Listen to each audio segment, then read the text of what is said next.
Welcome, you guys. Welcome to the Heal Black Joy podcast. Hi, I'm Lola Troy, the host and curator of Heal Black Joy, the learning platform for our community to heal our Black joy with tangible and attainable programs for the mind, body, soul, relationships, and businesses. And in this month, we are going to be talking about relationships, traditional and non-traditional, dating in 2022. Are men from Mars and women from Venus? Yes, they are. So we're going to talk about that tonight with our guest. Our guest tonight is going to be Brother Racine McGee. Racine is actually an author, a teacher, a speaker, an investor, a trader, and he's the host of Just Seen podcast. I can't wait to get into this conversation with him because we really need to talk about the toxic nature of men and women and how we communicate with one another, on a daily basis, whether that be in relationships, whether that be in friendships, whether that be in family relationships. We just want to make sure that we are not being toxic, and that's what's been going on. Hi, sir. Hey, how are you? I'm good. How are you? I'm doing great, enjoying life. I know, man. I can't wait to get into this conversation with you. I mean, I've had so many people send me messages saying like, yo, I can't wait for this conversation to take place tonight because such a much needed conversation to have. And I couldn't think of anybody else but you that I wanted to have this conversation with because, when we connected earlier on, like maybe a month or so ago, we were talking about our toxic nature, and it was just kind of like, it was just a conversation that flowed, and I was just like, oh, this is going to be so yummy to get into this conversation. You guys, please share this out. This is going to be a wonderful conversation tonight to have. I'm glad that I got my Heal Black Joy tribe coming in. Welcome, welcome, welcome. Share it with all your people so that we can get our numbers up tonight. Racine McGee, he is an author, a teacher, a speaker, an investor, a trader, and he's the host of the podcast Just Seen podcast. And we got this gentleman in tonight. He's going to be talking about whether or not men are from Mars and are women from Venus. How about it? I think we are. You think we are? Well, Just a first little of all, bit.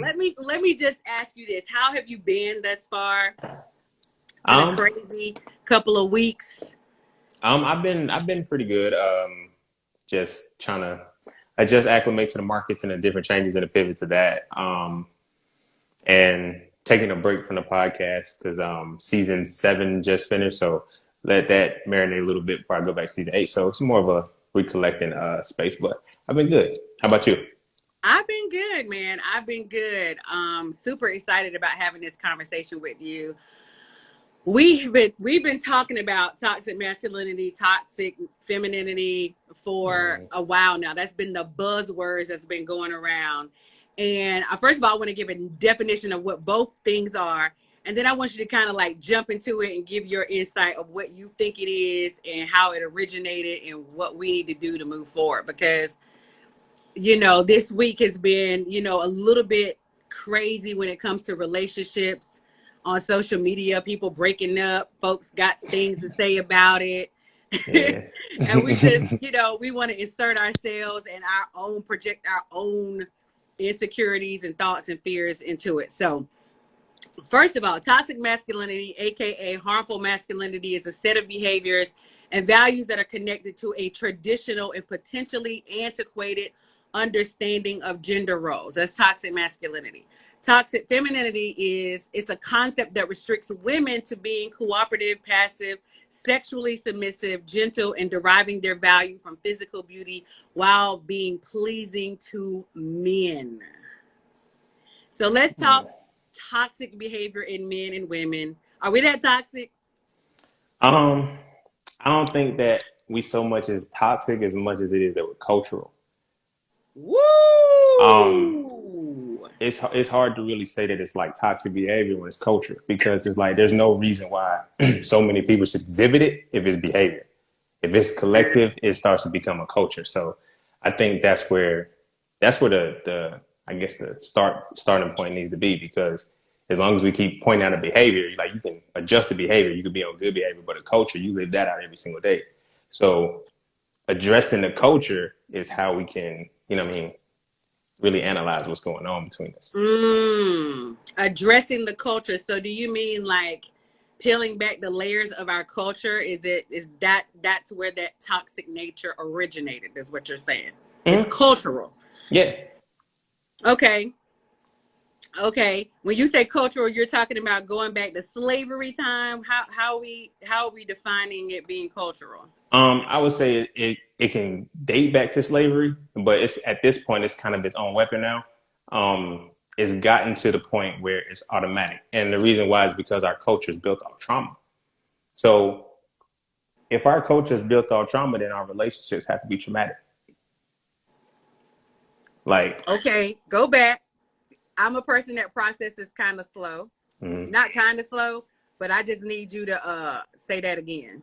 Okay, so our culture is, predicated off trauma.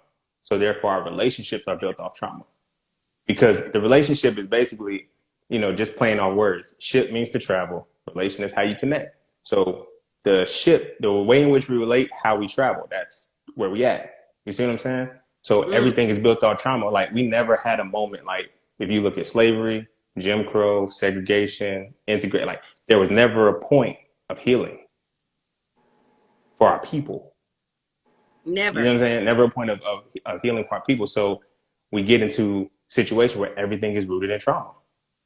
That's our preset cultural position, low key. Like, it's off of trauma, and everything else is irradiated off of that. So when we look at how we have the toxic behavior, it's traumatic behavior. It's the response to something traumatic. And so a trauma is basically a response to pain, correct? So when we get in these toxic relationships, it's because we're in danger. Pain is the body's response to know that you're in danger. So trauma triggers pain. So if you're in a traumatic relationship, you're always in danger. You see what I'm saying? Like, that's how it's going to come off. So our relationship, not so much as, oh, this person's toxic, that our culture is traumatic, and it manifests itself as toxic behavior. So that is just the product of trauma. Mm-hmm. Toxic behavior is just a product. It's not the actual thing that started it. It's the product of trauma. Exactly. But because that fruit is what's prevalent, we're not worried about the tree, the branches, or the roots. We're worried about, hey, we don't need to keep growing this fruit anymore. Not, we need to chop this tree down. It's like, next season, maybe we'll have better fruit. Next season we'll have, no, it's the tree. It's the tree. So in order to chop the tree down, that means we got to go back to the origin of our trauma. Mm-hmm. And some of that trauma started before we were born. That trauma started generations before us. And you see how it becomes a culture? It becomes a culture. So everything that, mama did, grandma did, granddaddy did, we're walking manifestations of their trauma. And then we're trying to take that into a relationship and look at the person who experienced the same sets of trauma. And we looking at each other like, oh, you're triggering me, I'm triggering you. But it's really something else. Yeah, we're naturally going to trigger each other either way, because it's like, that's the only way we can connect. But on an inner level, our bodies know that, and our minds know, everything knows that this isn't right. This isn't the right circumstance. But you know what the mind screw is in all of that? What's that? I still, at the core of who I am, still believe that we are so much better together because we understand each other's trauma. Even though we might not, I think we understand it from an energetic and from a spiritual level. Mm-hmm. We might not know exactly what this person has gone through in their life, and they might not know exactly what I've gone through in my life. But just from a ground level, spiritually, intellectually, energetically, mm-hmm. we still understand each other. Whereas if we go outside of our culture, those relationships are a little bit different because they didn't experience some of the things that we've experienced. Exactly. And that was the point that I was mentioning earlier when I was like, when I was brainstorming, I came up, trauma and euphoria. And that's the reason why our culture is ridden with trauma, not much euphoria. we don't experience trauma with other, like, we have traumatic experiences as far as like racial stuff, but as far as like, it's not in our face. It's not a reflection of ourselves that is Mm-hmm. tied to that trauma. You see what I'm saying? Mm-hmm. So we don't build off of euphoria. So it's like tying into what you're saying about how we get to who we relate to, but why do we only relate out of pain? Why can't we relate out of, joy? Well, we don't relate out of joy because we haven't experienced joy. Exactly. See what I'm saying? It's the culture. So you can't have so you can't have joy for real because now when you do have joy, it shatters the entire reality of what is designed to keep us this way. Like traumatic people can't function together. It just doesn't make sense. So even though that is what our norm is, it doesn't last, and it can't last unless we have high tolerance. Because when you are in a traumatic space and you're loving out of trauma, what is going to cause you to do is learn to love somebody. So that automatically puts you in a perspective of, tolerance. You're trying to tolerate the love, right? But when you coming from a perspective Ooh. of euphoria, euphoria is tied to loving to, loving to learn that person. When you love to learn that person, you don't have to tolerate them because you embrace everything that's about them. But you can only do that with euphoria. We don't have many euphoric moments in our culture. Because the moment we do start getting a little bit of peace, what happens? The media comes and it shatters a whole bunch of our realities. And now we go back into defense mode, go back into the trauma. We go back to where we're supposed to be. It's designed this way. So it's like our relationships, no matter how much we try, if we don't get to the root and understanding that our culture is so traumatic that our relationships manifest as such, we don't find peace unless there's chaos. And that's crazy. That's crazy. Let me ask you a question about the whole experiencing euphoria in a relationship. I've noticed this, and I've noticed this in my own dating life, and I've noticed this in my friends' dating life. When people get to a place where they start doing that healing work, and they really start peeling back those layers, and then they start experiencing some level of joy or some level of euphoria, the person that they're with, it is such a struggle to maintain that relationship because what brought you together in the beginning was trauma, because you trauma bonded with the person. That's what brought you together. And then now you're experiencing this plateau of, I'm having some euphoria. So now you don't relate to the person who still is stuck in their trauma. And that brings such discord in the relationship. Mm-hmm. Yeah. It does that largely because it's contrary to what people say, opposites attract. They don't. Likes attract in reality. And when likes attract, it's like once they separate and they become opposites, then they disconnect from each other. So it's like nobody's going to stay in their trauma for too long. Like nobody's going to but we don't pay attention to emotional health as much as we do physical health. So like physically, if you're hurting, if you stop hurting, okay, I'm good. It's not the same with emotional health. Right. Because you can not be hurting and still not be healed at the same time. So yeah.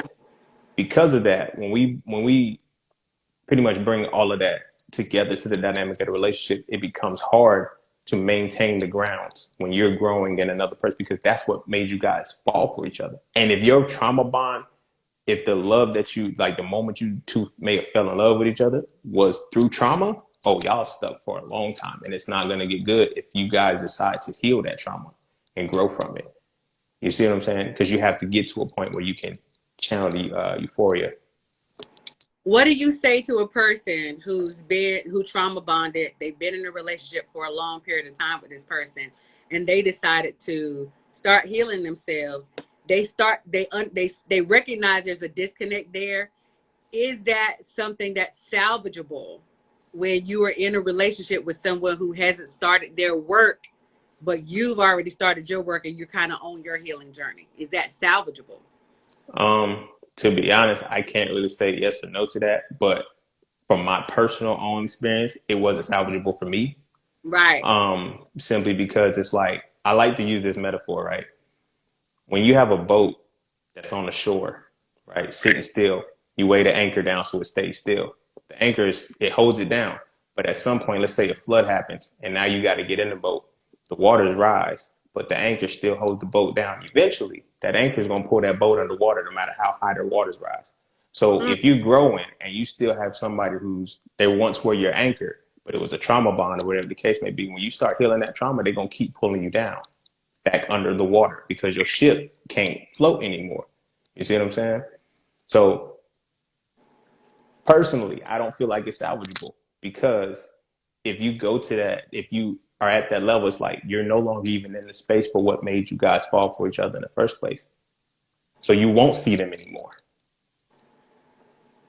You So won't even recognize them because they're not even you're not the same person and they are the same person. So you're not even attracted to the things that you were attracted to when you were trauma bonding. mhm.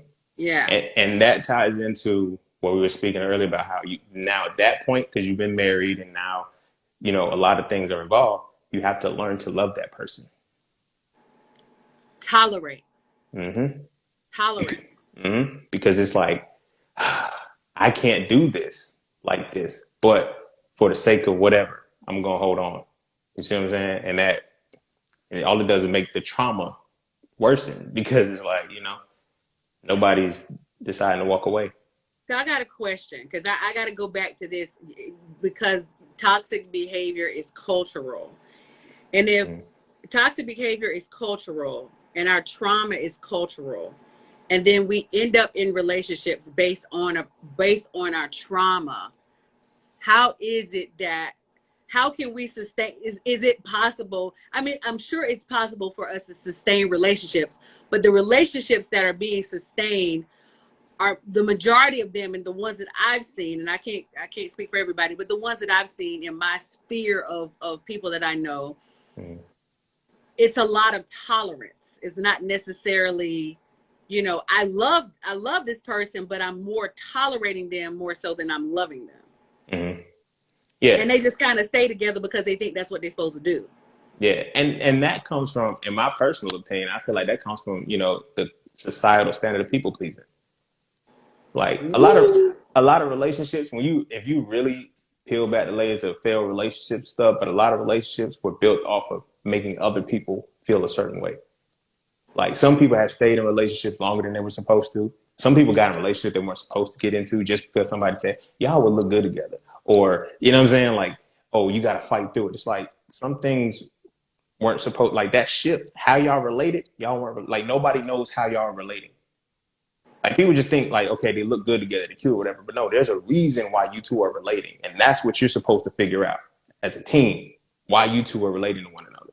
Not because you're cute, not because of this, that, the third, fourth, and fifth. You're supposed to figure out what you relate to each other. And that's when that reflection comes in, that inner work comes in, because now you're dealing with each other to say, okay, why don't I like this about you? Because that's something about myself that I may have a problem with, that I got to learn how to address and figure out how do you do it so comfortably and it doesn't bother you, but it bothers me. And I got to figure out a medium on how to look at myself different from that. That's what the relationship is for.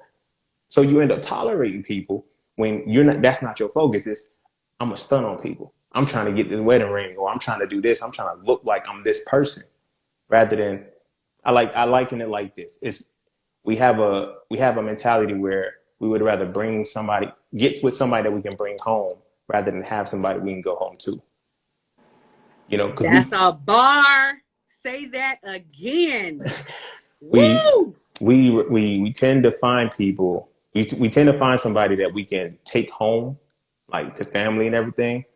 See, I said it right the first time. It's like now it's not this flowing, but we would rather have somebody that we can take home rather than somebody we can come home to. That's what it was. Yeah.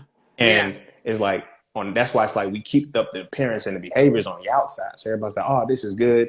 And then on the inside, it's like, wait, what's going on? I didn't know that was like that. You know what I mean? Because it's like they're not somebody we can come home to. Right. Right. And I can say that, when I peel back the layers of my own relationship, like when I think about my marriage, I remember the day that I got married, I had this real crazy thought like, okay, I should run. And my girlfriend, my girlfriend called me. She was joking and she was like, hey, I got the getaway car, where you want me to Mm, pick you up at? I was like, girl, come get me. And she thought I was joking, but in my mind, in my spirit, in my soul, I was really dead serious. I was just like, come get me because I had this knowing that going in, it wasn't going to work. But I did not heed that because I was people pleasing. I had all these people coming in from out of town, coming to a wedding. I had spent all this money. We had spent all this money putting this crazy wedding together and making sure that the family was accommodated, his family and my family, and all the extended. And it was just like, when I look back on it, we probably would have just been better off as friends and co-parents to our daughter. Because at the time I was also pregnant with my daughter. And so because of that societal standard, like, you don't want to bring a baby in out of wedlock. You don't want to, come in and you be the single mom. And then the irony in that is I end up being that anyway, because we got a divorce because our relation was built on the trauma. Yep. And trauma don't last forever.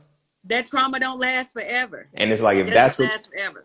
And see, that's what I was mentioning, euphoria. Euphoria lasts forever because you can tap into it. Everybody wants to feel good. Euphoria is joy. Everybody wants to feel joy. When you feel it, you feel it. Like it's you know what I mean? But we don't have many euphoric moments. So it's like, go ahead. Sorry.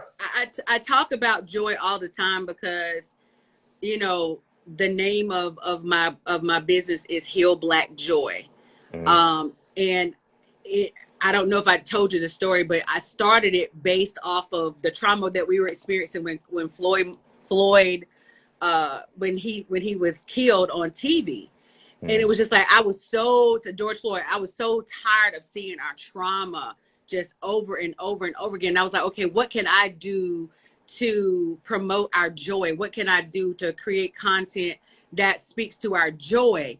And so that's how I came up with Heal Black Joy, because although I think if we heal Black joy, I think we'll heal all joy, because we're the ones that have had the most traumatic experiences out of life anyway. So, and we're the ones that are most forgiving, when it comes to society. And so when we heal our joy, I think that we're healing all joy. How does joy play a part in our everyday life to you? Like, what does that mean when it plays out? If someone who has sustainable joy, because to me, joy is not like happiness. Happiness is contingent upon an emotion, right? It's like, it's a roller coaster up and down, right? But joy is like the sense of knowing, like, I don't care what's going on in my life, I still have this real strong sense that everything is going to be okay. Mm-hmm. Right? So how does that play out in one's life? And if they have that moment of euphoria, can you have a good relationship? It manifests itself in somebody's real life by the things that they allow to consume. I'm gonna say it like this: the things that they allow to consume them that are timeless. The things that you get, like how Janet Jackson said, "Funny how time flies when you're having fun," right? That's when you're in a state of euphoria. Contrary, because you can compare it on the other side of that. When you in pain, it lasts forever. It takes and it's like, it could be a short amount of time for pain, but it's a long time. But euphoria, it's like a snap of the fingers, but you have consumed a lot of time. So it's like, you have to do things that you enjoy, that makes your soul speak, that allows you, what I'm saying? And then you have to connect with people that do that. Like, because we get so wrapped up in trying to connect off of a status position, we don't get with somebody or get involved in a situation where it's something that feels good to our soul, that makes us feel good on the inside. So it's like, if you like, some people like bowling, and then they'll get with somebody who necessarily doesn't like bowling because, okay, you fit a bit. Perfect example. I don't know if you've seen the thing that was going around. The young lady who turned down the nuclear physicist because he didn't have a good personality. That's a perfect example of everything we're talking about right now. We're so wired to the tolerance of it all. She clearly said he doesn't have a personality, which means that he can't bring euphoria to her. So what does that mean he will bring her? A lot of relationships are built off of that because we don't even have the same personalities. We don't even like the same things, and we learn to like it until we don't like it anymore. You know what I'm saying? Until it blows up. And not only that, speaking of that particular situation, I was looking through the comments because I was just like, I understand her thought process in that, because we've gotten so used to tolerance as a norm. Like, we think that we are supposed to suffer. Yeah. Don't get don't get me started on the whole religious suffering story. Yeah. But because some of that is ingrained in our culture that we are supposed to suffer. So a lot of times, a lot of people in our culture don't even think that they should have joy. They feel guilty about getting any glimpse of joy or any hope of joy or any hope of euphoria because they were taught to suffer. Yeah. It's ingrained in them. That's their mindset. I'm supposed to struggle in order to get something, to achieve something. Mm-hmm. And that is a standard across our culture. Yeah. It's because I think it's tied to just I don't know. I guess it's either acceptance or trying to prove some people pleasing. That's what it like. Who? How do you please the people who hate you? That's what we're trying to do. Like the last what 50, 60, 100 years was built on trying to please the people that hate you. Like just stop hating me. Rather than we fought. It's like we fought for their acceptance rather than accepting their rejection. Like this whole thing could have been done a long time ago. We would just accepted their rejection. We couldn't because it ties into our own internal essence. We are compassionate people. We are forgiving people. We are caring people. We can't harbor the same hate that has been inflicted on us, no matter how much it's inflicted on us. Right. You know, every time we had these protests, these marches, it's because we want justice and not revenge. Like, you see what I'm saying? Like, it's that deep within us that we're that good of a people that no matter what it is, it's like y'all just stop. Like, we can't accept that they're rejecting us because of something that's within them. It's not And we're us. resisting that. Like, it's almost like you got to go with the flow. If you accept the fact that there's rejection there, which we don't want to be rejected anyway, because we already, Mm-hmm. that's a subconscious thing. We want to be a part of the conversation, right? That's that whole, I need to be in the room. I need to have a seat at the table. The table was never set for us, right? The table was never ever set for us. At So all. no, I don't need to have a seat at the table. I need to build my own table over here and have my seats for the people that I want to commune with and the people that I want to do things with, Yeah, because that was never set for us. exactly. And we fought so hard to get into it that it's like somebody's going to get into it. Like we even disbanded things that were lucrative and didn't really compare only because of, it's like they made it seem like theirs was better or whatever the case may be. Like, but we can look at times now and see, okay, they wouldn't have stood without us. You know what I mean? So it's like, it's hard to take that back because it's like, we're still fighting for that. Like a lot of the people that have gone through the different movements and all of that, they're still here. It's like, so there's a whole mashup of different thought processes and ideas of, this worked, well, this didn't work. This was good, this was bad. And there's still that argument of looking to the core and say, okay, look, that happened. What's the future point?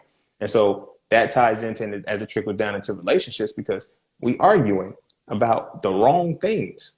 Like, it's like, y'all don't treat us like this. Like, y'all don't treat us like this. Well, I'm not doing that for this. I'm not doing that for this. And it's like, all right, whatever. Everybody's just like, why are we doing this?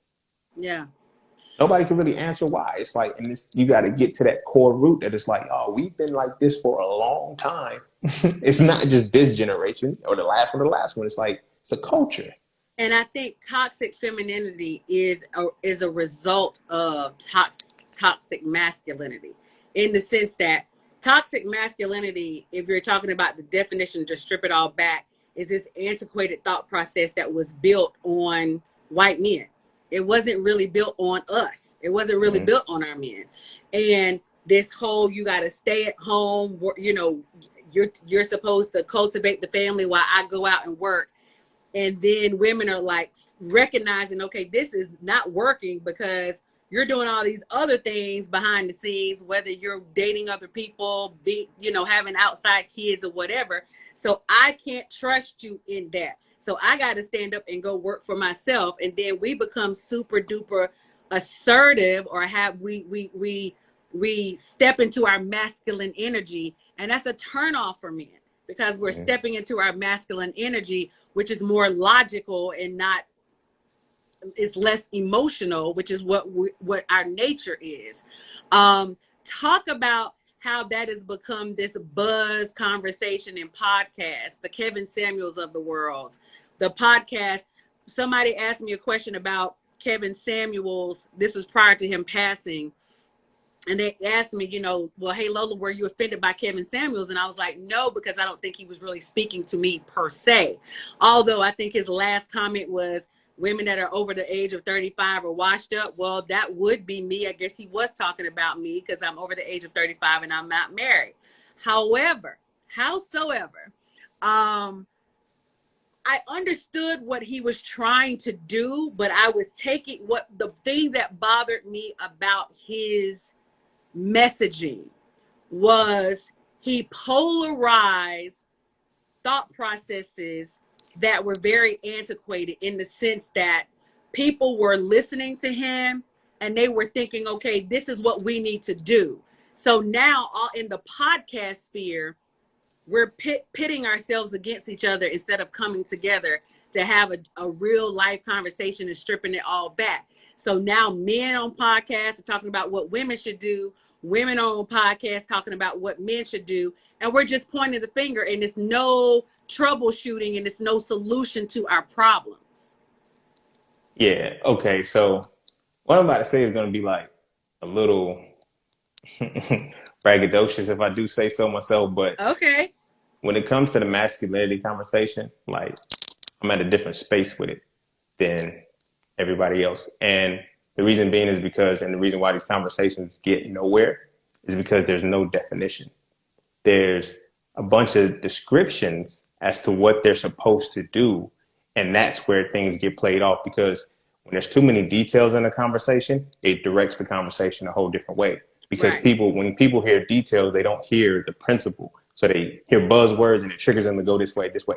By the time the conversation started, it could have been started with Apple, and it ends with car, simply because of the way it went from apple juice to juice this, and then it ended up with mechanic, and then later car. And it's like, that's not what we're talking about.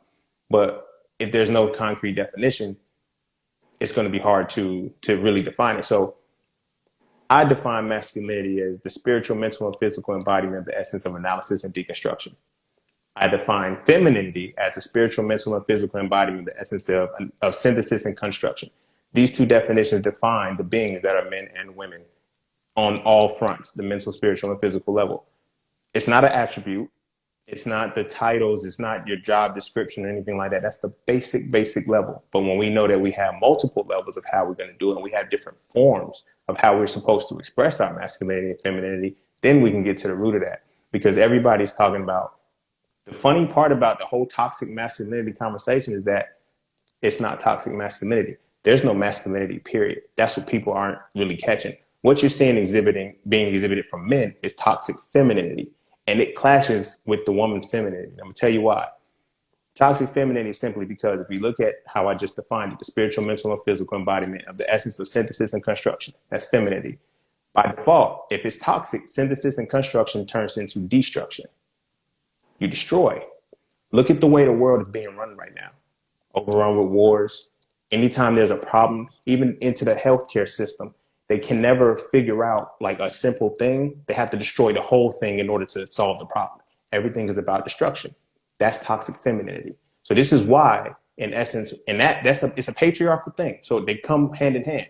So we think patriarchy is masculinity, it's toxic. No, it's toxic femininity, because you have took the power, the energy that is used to create and synthesize, but you now channel it from a toxic perspective to make it destroy. So now what the battle is right now is, and that's why, women, quote unquote, have to submit to men, because it's two feminine energies, and the man's energy is not, no, you got to submit to me because I'm the man or whatever, rather than I tap into my masculine energy to harmonize with yours and neutralize the whole situation, rather than having to have one to submit to the clash. So when these conversations are not actually defining it, they can't go to the depths of what they're supposed to get to it. Then they stick on the topic of, okay, all the whole topic is the basic carnal aspect of protect and provide, that's masculinity, and nurture and sustain, that's femininity, right? The basics. Okay, you cook and clean. Can you build a house? It's different arguments about stupid stuff like that. But what about the spiritual side? Do you all know how to use the three levels of the masculine and feminine energy that you have? For men, we have paternal energy, we have spousal energy, and we have fraternal energy, right? That's our playful energy, you know. Then we have our spousal energy, that's the intimate side. Then we have our paternal energy, which is our informative side, our fatherly side. Women have the maternal, the spousal, and the sororal. If we just basing everything off of fraternal and sorority, the playful energies and stuff, we don't go to these higher levels. We trying to have intimate, like there's levels to masculinity and femininity that people are not talking about. And it's way beyond gender. But because we're sticking to, that's why everybody say, oh, we want to take away gender roles. By default, when you understand the whole capacity and the depths of every level of masculinity and femininity, you will understand why this gender has it and this gender has it. Even down to the basic level. If you look like, women synthesize and construct. A womb takes the seed, you know what I'm saying, from a sperm cell, and it constructs an entire baby in it, right, physically. That's why I said the physical, you can't fight nature. It just does it. Men analyze and deconstruct. We take our DNA and it breaks down. And that's the whole scientific point. I'm not going to get too deep into that because I want to stay on topic. Sorry. It's okay. I think that is important for us to point out, because I think when we throw around the buzzwords, instead of really digging deep about what it is that we need to talk about, then we'll have a better understanding of why we tick the way that we tick. Mm-hmm. I think it's hard, though.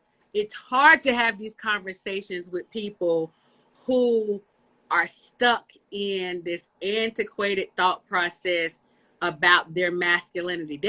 A lot of men don't even know that they have feminine energy too.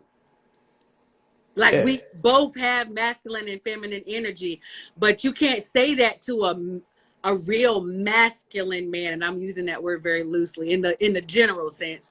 You can't really say that to a real masculine man, because it's like, oh no, you're questioning my manhood, you know? Yeah. And it's like, no, I'm not questioning your manhood. I'm just trying to express to you that there's still some nurture that's a part of you, as well as there's some nurture that's a part of me.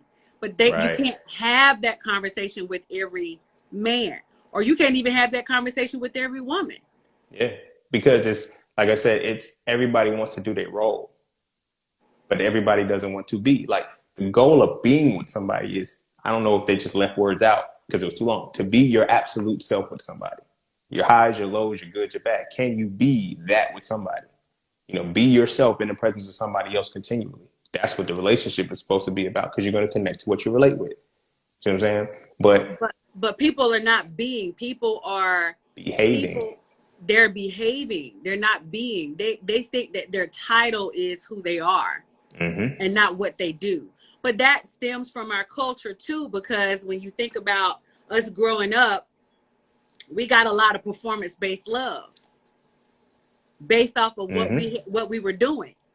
Yep. Whether it was running a football down the field, whether it was getting good grades, whether it was cleaning our rooms, whether it was whatever we did that was great, you know, we got performance-based love from our parents and our grandparents. Mm-hmm. And then because that's how we saw them love us, now we're seeking that out. In every relationship, in every encounter, we're looking for that. Mm-hmm.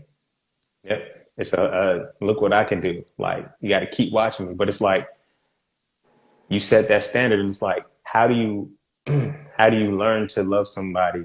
How do you get into a relationship where you can learn to love somebody that you always have to perform for?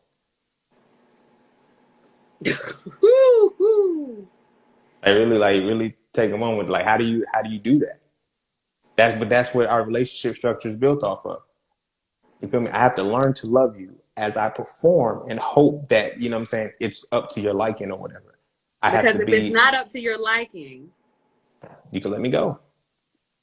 Easily, you can just say, okay, this isn't working for me. And the reason why it's like that's why breakups are like what they are a lot of times, because it's like breakups are failures simply because it's performance based.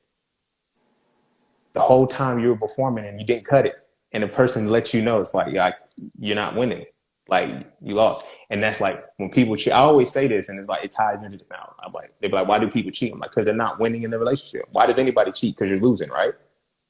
You cheat to win. So if you feel like you're not winning in a relationship, you cheat. But it trickles down into other things simply because everything is performance based. So when you're not winning, you cheat. I gotta win. I have to win because that's what this is about. And now the win damages the person that I was supposed to be winning with. More trauma. Back to the culture. Infuses it and keeps the relationship going. So now the next person, we're going to relate because we both been cheated on. It's like the person hurt me. I got hurt. You got hurt too. And it's like, why did we get hurt? Because the seed is already planted for this is the fruit that it's going to bear when certain circumstances come together. You see what I'm saying? And these are like the spaces that we in relationship wise and how we literally go into relationships. It's performance based. Like you got to listen to some of the wording that people use. Like they call them Freudian slips. Like they'll say certain things about, I'm not doing all of that. Bitch. Women say it all the time. Y'all are a perfect example of it. They'll say, I'll submit to a man who can do X, Y, and Z. Is that not performance? And if your standard is unrealistic, like he gotta be 6'5", got a full beard, no patches, over 250, muscular. He can't there's a whole you want what? I have to perform that every single day. There's gonna be days I don't feel like hitting the gym. There's gonna be days I don't feel like doing the things that I have to normally perform. But I gotta keep performing. I gotta show up. Everything is a job. Everything is work. You see what I'm saying? It's a task. You're not able to actually be yourself with that person, and you spend the rest of your life with them or try to. It's like I gotta give kudos to the ones that can make it 50, 60 years because it's like you've been performing the whole time. Wow. And to sustain it for that long. I mean, yeah. Like when just what you're saying is making me go back into every relationship that I've had. And I remember getting out of relationships where the guys have cheated. And I remember because women do this, and I'm sure men do this too. And I can only speak from my experience, but I know women do this. We'll sit back and we'll say, well, why? What? I did this. I was doing this. I did, you go down that laundry list of all the things that they said that they wanted and need from you. You did those things. Check. I did this. Check. I did those things. Check. But when I think about it now, I realize it was all performance. Mm-hmm. And some people will just get tired of your performance. They want to see somebody other perform. They want to see some other performers. Yeah, because they had to learn to love your performance. They didn't love learning your performance. They had to learn to love it. And so in learning to love your performance, it's like, all right, I don't like it no more. It's like that song you heard, like when the album first came out, it's like, that's all right, man. It's like, now it only feels good every 3-4 years. You know what I mean? Like, it's because when everything is built like that, it's performance based, it's built off of, the trauma. It's like, imagine. And that's why when the breakups happen, the fallout, it's like all the stuff that I did for you because you realize you're performing at this level for trauma. Woo-hoo, boy. You perform this well to be rewarded with pain.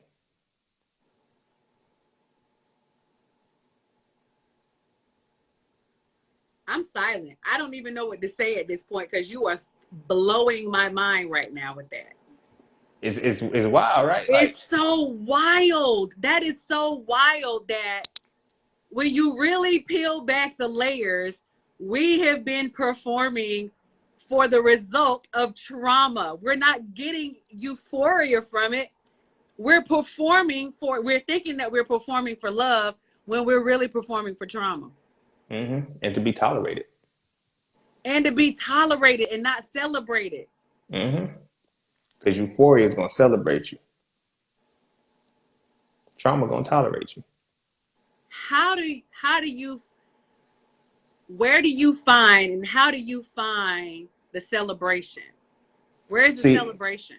The first part is that, and this is another part that they don't talk about in these battle of the sexes things and everything, is because it starts with the self. You got to be able to find all of the stuff that you're looking for in everybody else. You got to find it in you first. That's the first person you got to find. You got to know brings euphoria out to you. You know why? Because if you go into the spaces where you know you're supposed to be, you'll find the people you're supposed to find. You Because will I don't have to attract those put, people. Yeah. I'm not performing at this point. I'm relating, which is what a relationship is supposed to be. Yes. You see what I'm Yes. saying? Yes. Like Yes. it's sometimes it makes so much.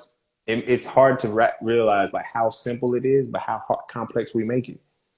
Like we'll go to a whole place. Like men do this all the time. We'll go to the whole club, try to get the baddest woman in the club, and then say, "I don't want you going to the club anymore." That's where you found her. Like, what do you like? What do you mean? You went there to go get her there. Like, that's the type. But now Right. you don't want her in that environment. Like now she's going to have like you're caging her in at that point. Ownership. You see what I'm saying? It's like, and we get in relations like, I want this type of person to perform this way for me. And only perform this way for me. Yeah, that's Yeah. it. It's like, okay, so have this like the whole high value man thing. That's really what it is. Like you have to be at the upper echelon of performance completely, right? And that's when you're going to get certain stuff. But then now it's like because I'm up here, I can do whatever I want to do. And you got it. And that's the dangerous part about what they're saying with this, with all of the movements that they're having with these podcasts. They're talking about this high value stuff. It's like, oh, well, men, we're supposed to. No, no, no. I'm going to say this. I hope everybody catch this nugget because this nugget is intentional. Polygamy is for carnal beings. Monogamy is for divine beings. You only need one-on-one. Like when you need multiple women, that is a carnal mentality because that means you can't bring everything you need out of one person. That is a man thing right there. It's a man thing, Gina. But that's a man thing right there. If you can't bring everything that you need out of a woman, where's your essence at? Like as a man, you're supposed to have that capacity to do that. You see what I'm saying? But it's like when you need multiple women, because they're saying, I'm like, if you're gonna be okay with polygamy, then you got to be okay with the other side. Like I can't agree with, I can't. No, women ain't supposed to. Why? Why? Maybe she has the energy and the capacity to handle multiple men. I'm so glad that you're doing that because my next week we're going to be talking about a polyamory relationships, and we're going to talk about the balance of that and what people think about.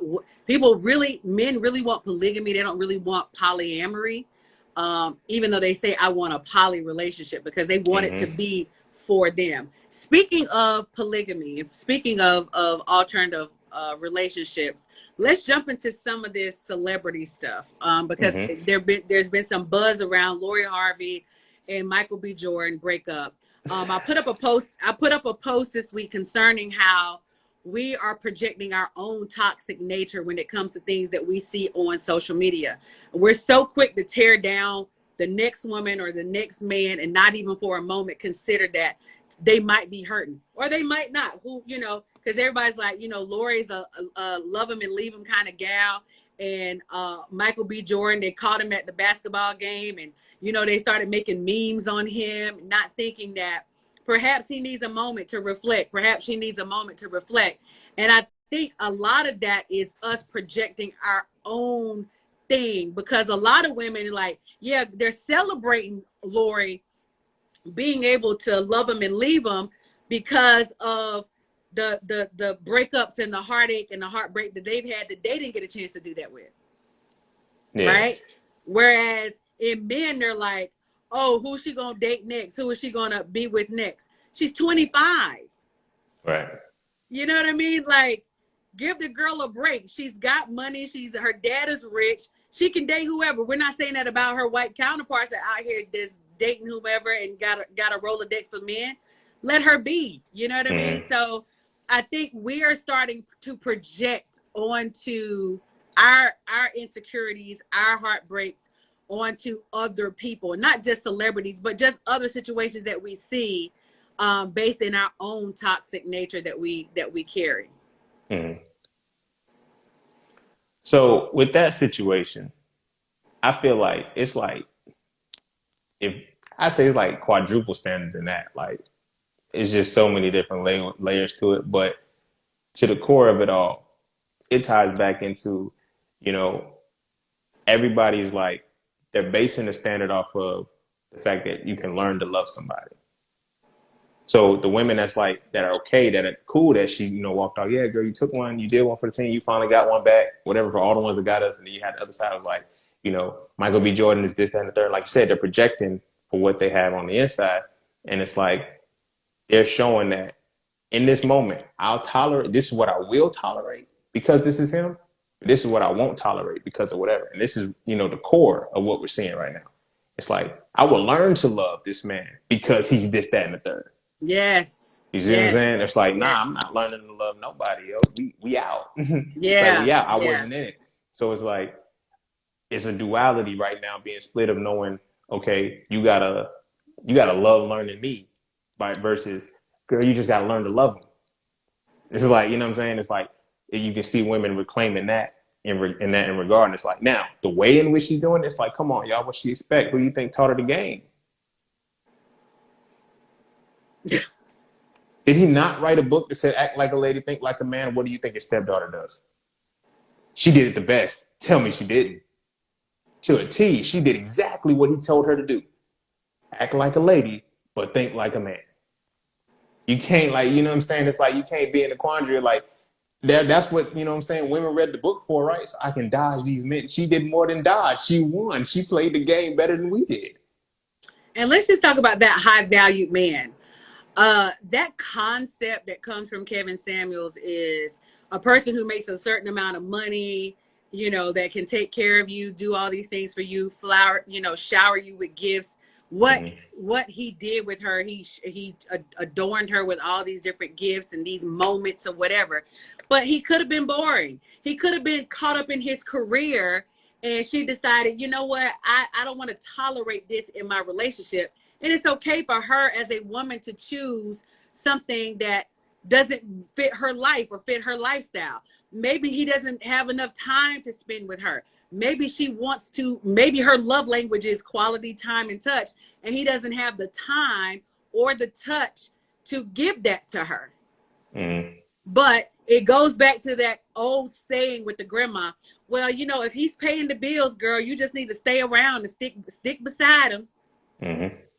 That doesn't mean just because you're high valued, because you can make money and pay bills and stuff, that you're interesting, that you have emotional intelligence, that you can speak to my soul, that you can, you know what I mean? Like touch me in an inspirational way, that you can inspire me. You can say things to me that inspires me to do better, be better, and act better.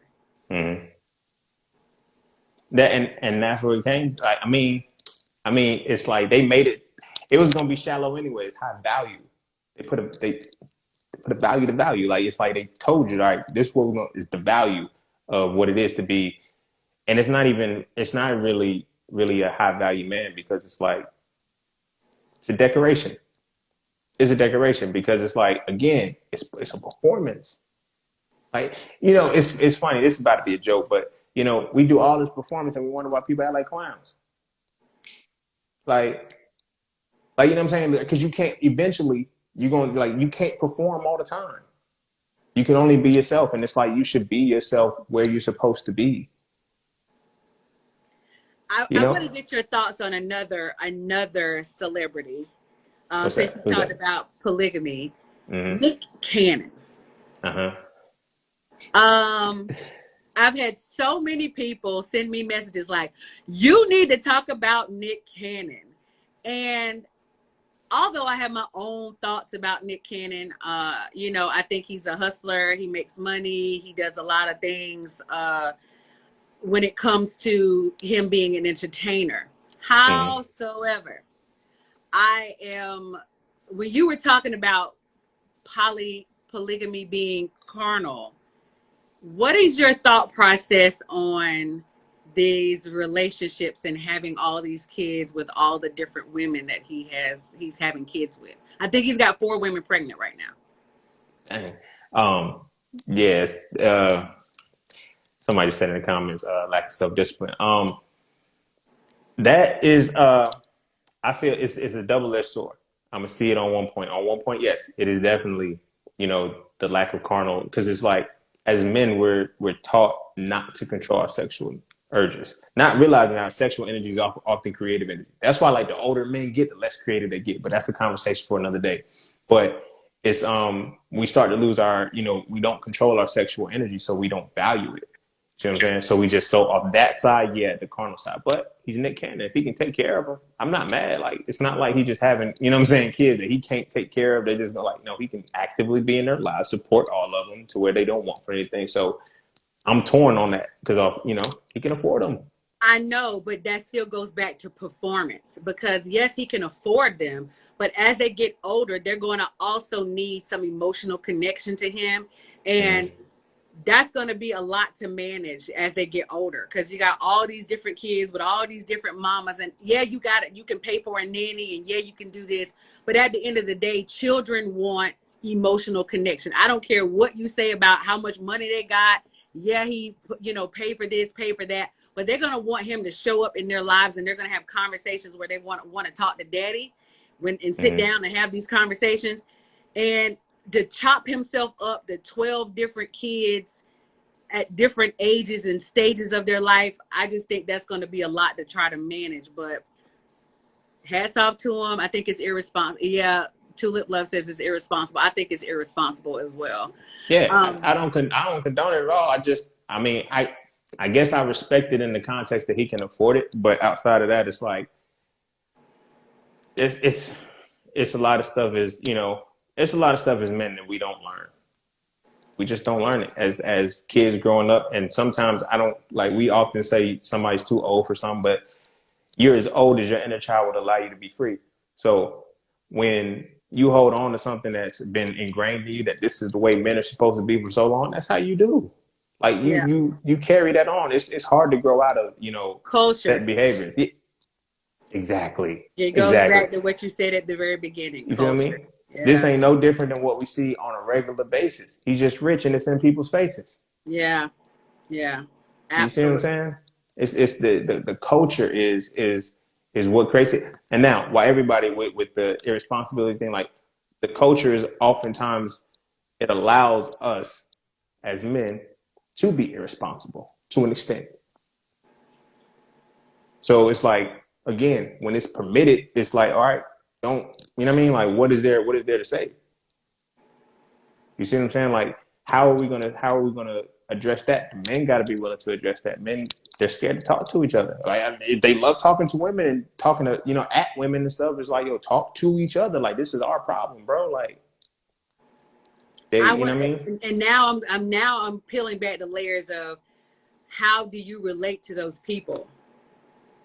What is the trauma that you're relating? Because there's evidently some trauma there, right? Mm-hmm. How does that trauma relate to the women that he's having all these kids with? Because he's sold them a story. He's given them a story that's told them something, that has made them vulnerable enough to sleep with him multiple times over, while he's doing it with other women at the exact same time. So I would just be interested to know like what the trauma is and what the trauma bond is with them. It may not even be a trauma bond. It may just be something that he want to do. Like, you know what I'm saying? Because that can because sometimes like for a lot of men, and I wish we weren't always like this, you know what I mean? Because it's conditioning. Like, this is a part of the patriarchal society that, allows it. It's like, we're allowed to be just like, we're allowed to become addicted to, our sexual pleasures than anything. Like, we make it a thing. Like, it's a thing. Like, it's a rite of passage. Like, the more you got, it's like, but then it becomes problematic because we don't see the negative effects and the impacts that it has until it's too late, until it's way too late. And then it's like the cycles get repeated. The cycles stay in motion simply because it's like, oh, this is what I saw. This is what I thought was normal. You know what I mean? Because it's like, we can ask, like, for Nick Cannon is on the chopping block right now, but Future stays off the chopping block. They do the same thing. People go to bat for Future. Like, you know what I'm saying? Like, anytime Future his name come up, it's not in the same light as it comes up with Nick Cannon. It's because Nick Cannon was supposed to be more responsible, or did we expect Future not to be responsible? And just don't care because he isn't responsible because of the content and the way in which he carries himself. I think that's it. I don't think people. I think people don't have that expectation of they expect more from Nick because of how he carries himself. They don't really expect that much from Future because of how he carries himself.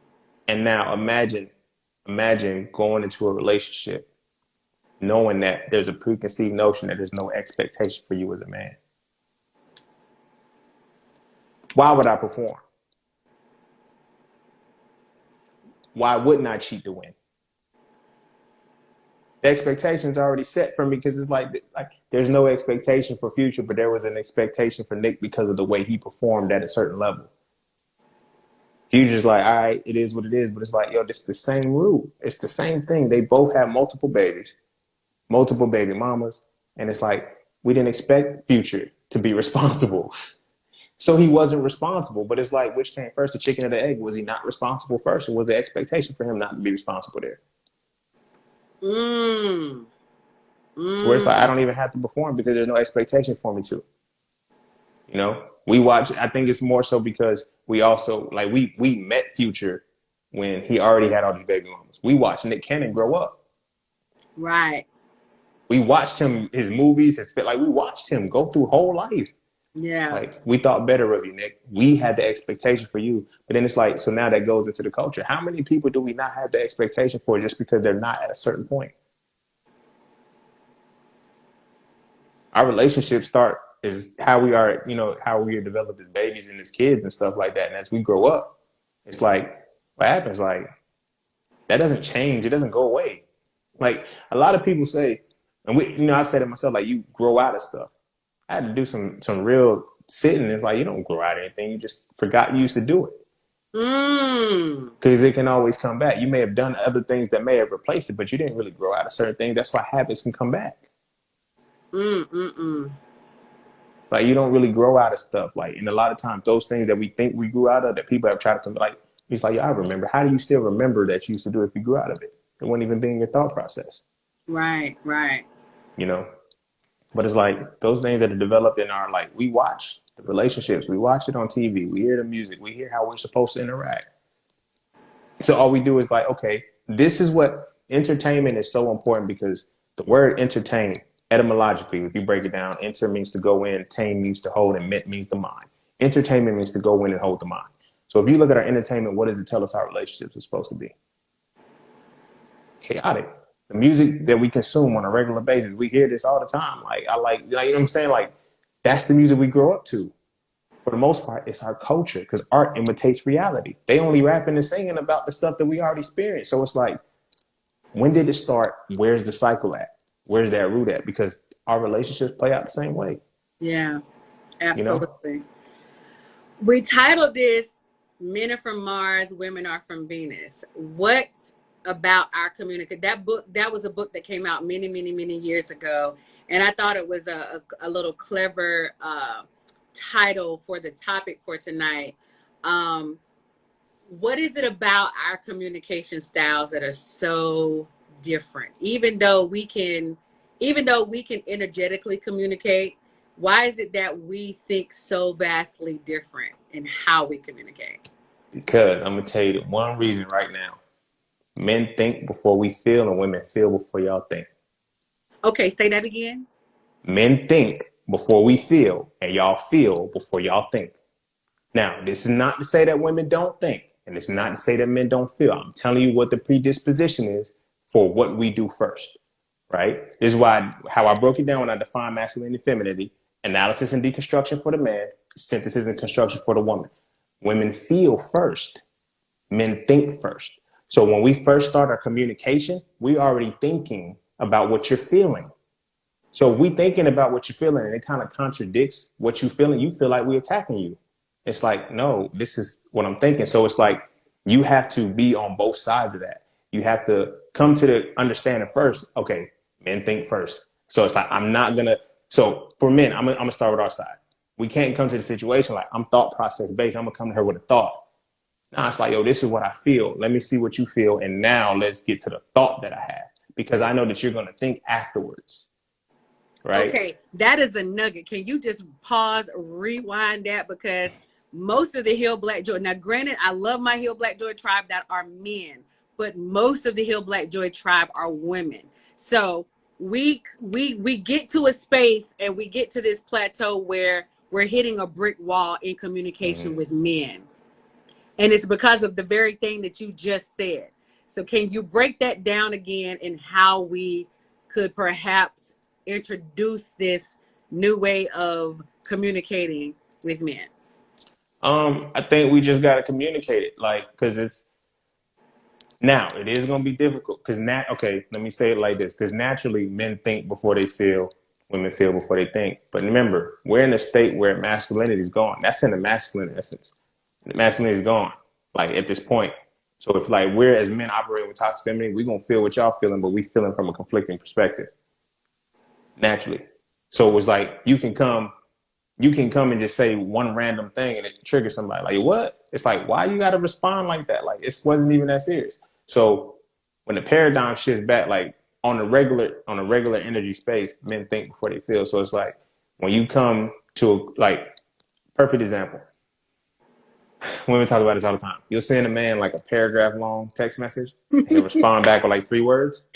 I did that the other day. Feel me? And he said, my guy said, that's too long.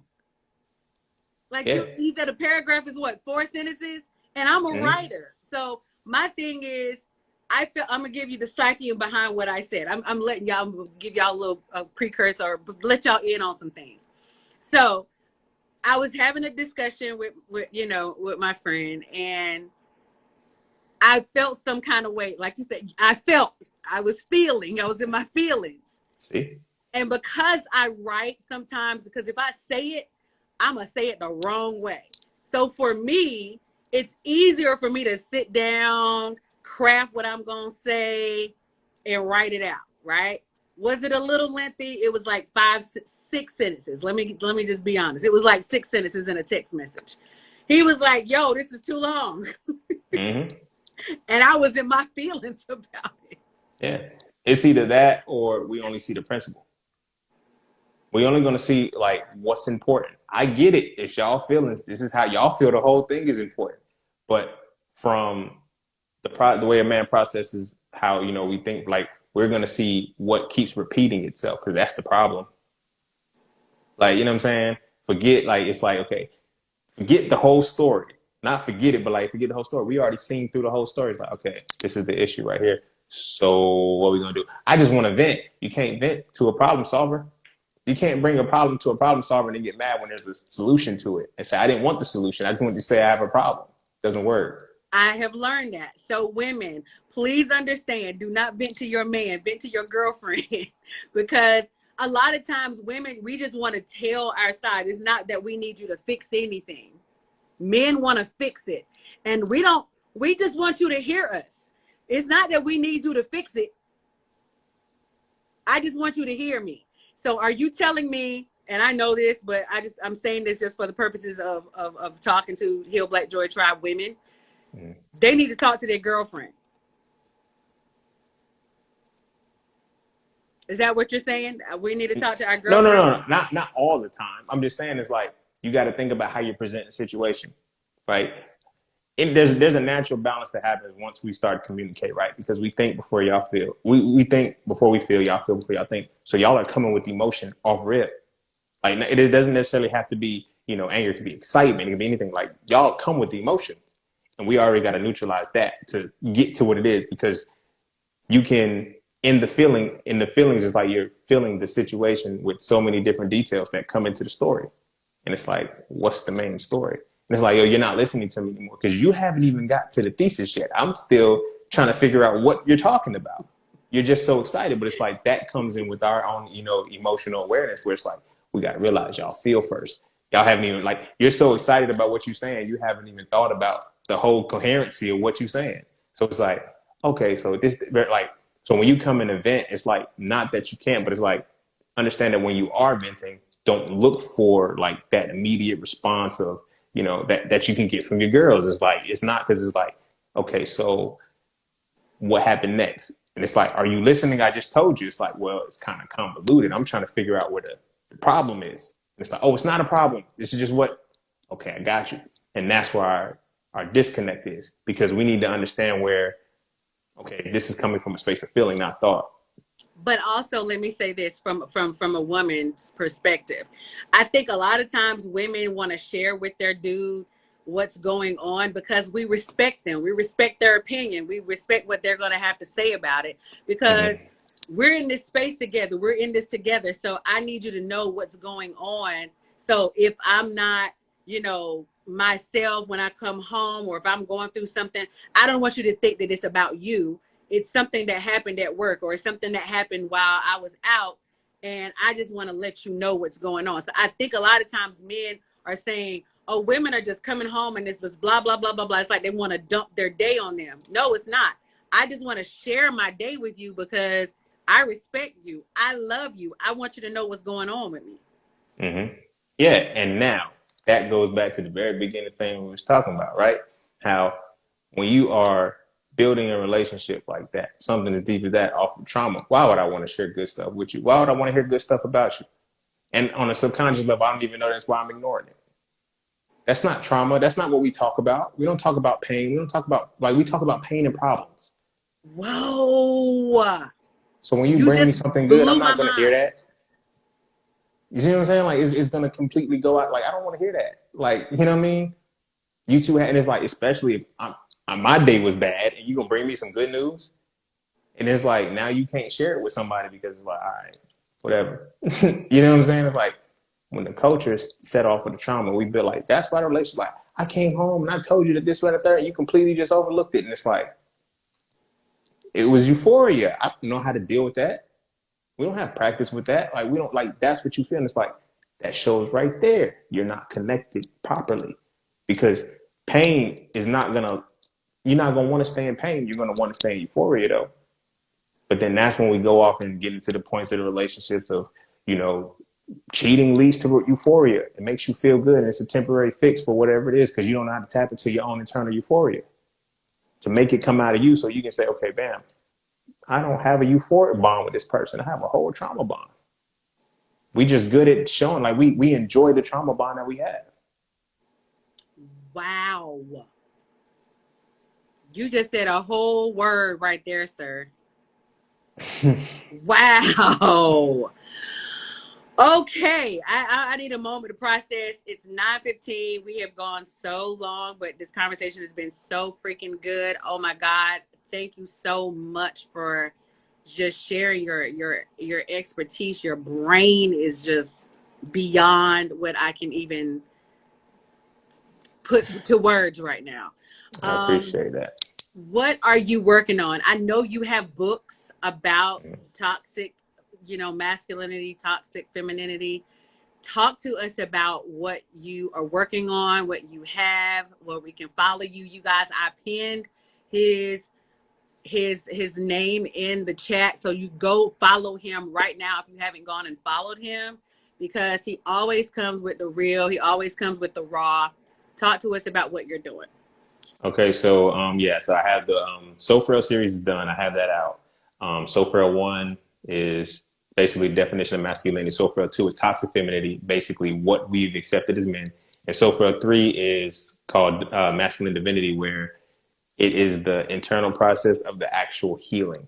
A lot of people I hear say, okay, do the work. You got to do the work, the internal healing and everything. But it's like there's things as men that only a man can teach you, but not just from a physical perspective. There's mental things, spiritual things that a man is supposed to internalize that he has to learn, things that I had to learn for myself, growing up. So it's like watching, getting the whole gist of it as far as getting your mental, your spiritual, and your physical right.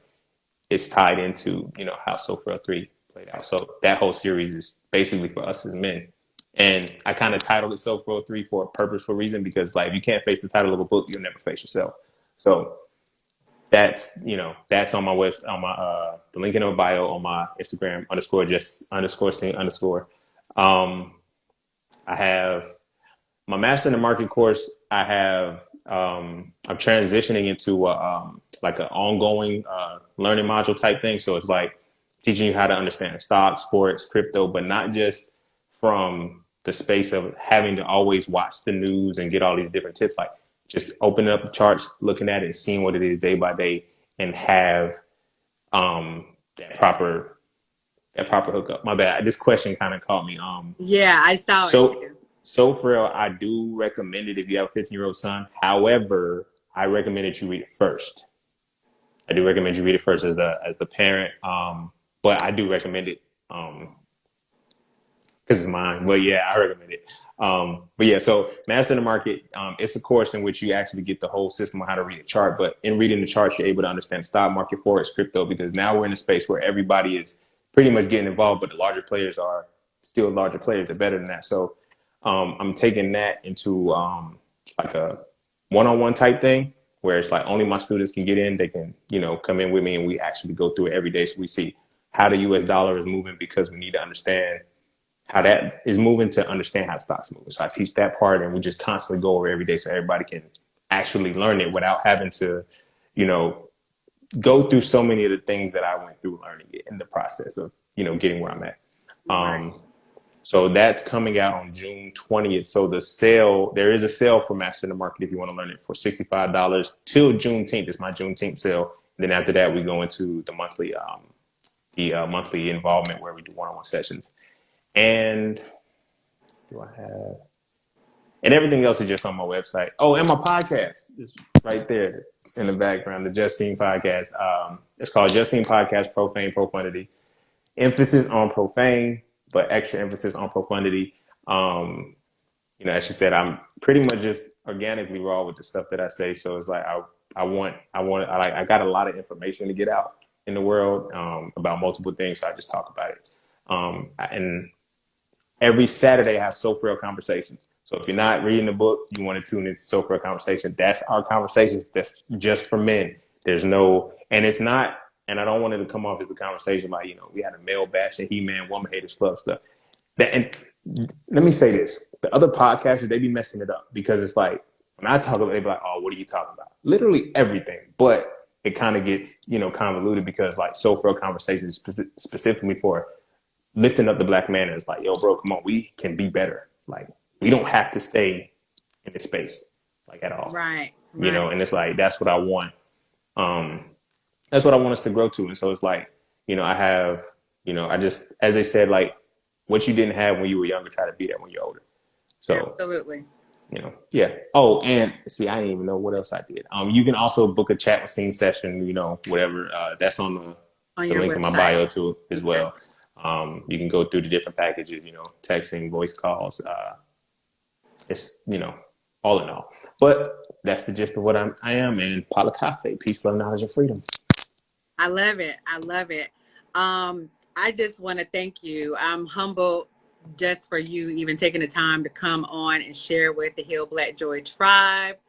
I know they've gotten so much out of it. The comments were lit. Everybody was saying everything in the comments from the things that you were saying.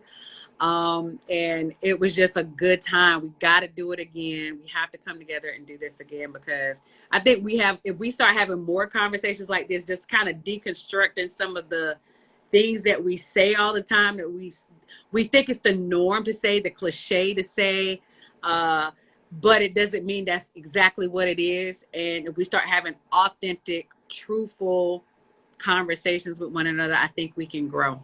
Yeah, and go past the surface. That's what it is. Like, because the surface is commercial. Everybody can talk about it because it's popular, but can't nobody crack that root and go deeper because they're scared to. So, Yeah. So I always ask my guests this question because I started Heal Black Joy on the premises of trying to heal Black joy, and that is what I'm going to do. That is my mission is to heal Black joy. What does Heal Black Joy mean to you? It fits with the conversation. Heal Black Joy means reviving euphoria. It means allowing us to experience a world where we have far more euphoric bonds than we have trauma bonds. We're able to have moments of joy, moments of peace, moments of prosperity that are not, at the hands of traumatic experiences. We want to be able to tap into that so we can have a more fruitful life because, like I said, euphoria is unending and it's like keeps you young. They say black don't crack. Imagine if we was on some euphoria, like we would live forever. So that's what I think Heal Black Joy is. It's reviving euphoria and making sure that all people are able to live a life that is full of euphoria and not just full of pain and trauma. That's good. Reviving euphoria. That's a bar. Oh my God. Thank you so much for this conversation. Like I said, we got to do it again. I really appreciate you coming on and sharing with us. Um, Men are from Mars, women are from Venus. We speak I told you I totally. was gonna flip it though, right? I You told you we was did. gonna flip You it. did. You flipped it on me. I wasn't ready. And I appreciate that. I also want to thank my Heal Black Joy tribe who tunes in every Thursday at 8 p.m. Eastern Standard Time, and those that will catch the Heal Black Joy channel on YouTube. If you can't see it here tonight, if you didn't catch it here tonight, you can always catch it on YouTube on Friday at 8 p.m. Eastern Standard Time. So thank you all again for tuning in. And until next time, make sure that you're out healing Black joy. All right, you guys have a good one. Have a good one.